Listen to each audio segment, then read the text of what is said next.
L'Institut de radioprotection et de sûreté nucléaire, l'IRSN, rendait public aujourd'hui le bilan radiologique de la vallée du Rhône.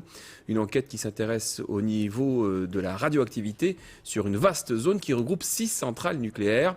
Elle est basée sur une campagne de prélèvement de Crémalville en Isère à Marcoule dans le Gard. Enquête menée de 2009 à 2013. Yaël Marie et Sylvie Adam. Du nord au sud, le Rhône sous haute surveillance. Pendant 5 ans, les prélèvements se sont échelonnés autour du fleuve le plus nucléarisé de France. Sédiments, poissons, végétaux, mais aussi fruits ou légumes, 200 échantillons ont été analysés dans les laboratoires de l'IRSN.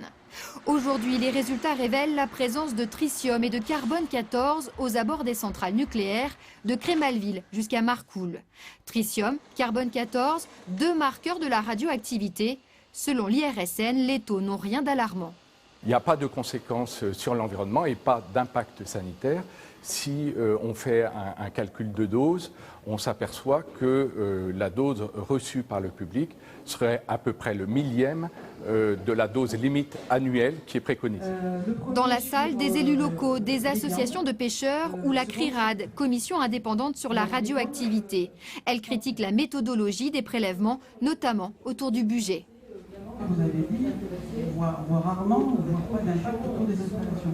Mais la stratégie qui a été retenue pour le budget, c'est de prendre des échantillons, au contraire, assez loin du budget. La CRIRAD qui conteste également l'interprétation des résultats.